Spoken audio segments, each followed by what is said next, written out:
To build narrative power for your business, don't just focus on the outside disciplines and activities. Focus also on what is happening inside. And inside, by this, I mean inside you as a leader. One of the most powerful and simple practice I've learned over the years is to do a weekly reflection session on what happened the week before.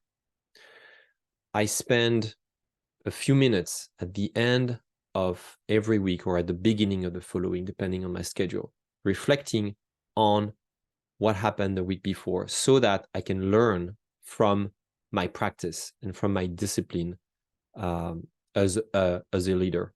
I call this discipline visionary leadership. When you reflect on your successes and failures from the week before, you start understanding your patterns, you connect the dots, and because you explore your past, you can better predict the future. By this, I mean the future success of your business. So how do I do this? I ask myself a simple question, and that question is, what is new and good since last week?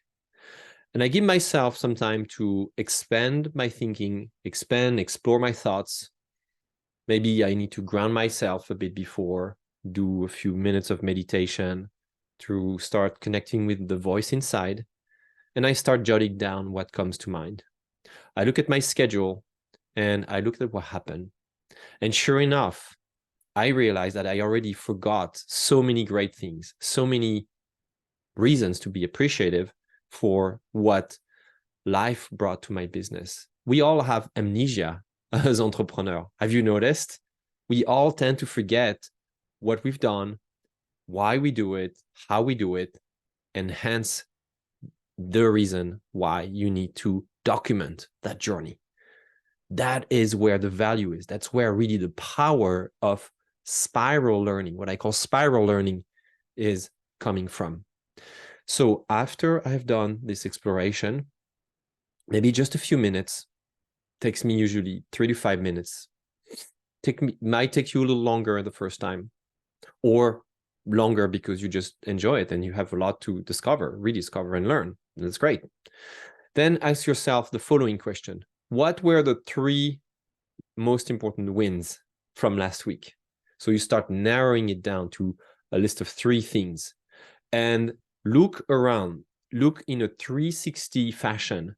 If you want some structure to do this, use the strategic narrative canvas. It gives you a complete overview of your business inside and outside from the individual and collective standpoint so that you really have a 360-degree overview of what's happening in your business so that you can build narrative power in a holistic way, not just about marketing or sales, but really holistically. So that's more aligned and more solid. So do an overview and write down the 3 major wins. It could be wins about your business, it could be wins about yourself, about the disciplines, about the practices that you've committed on doing. And then move to the next step, which is to ask yourself, what was the most important thing that happened to you last week? And by the way, it could be either positive or negative. The wins are obviously positive, but the most important thing could be also a failure that you ought to learn from, right? So you see that structure. First, what is new and good? Second, what are the 3 wins? Third, what is the most important thing? So follow that structure to dive into how you can become a more visionary leader. And that will immensely accelerate your ability to grow narrative power for yourself and for your business. I hope this helped.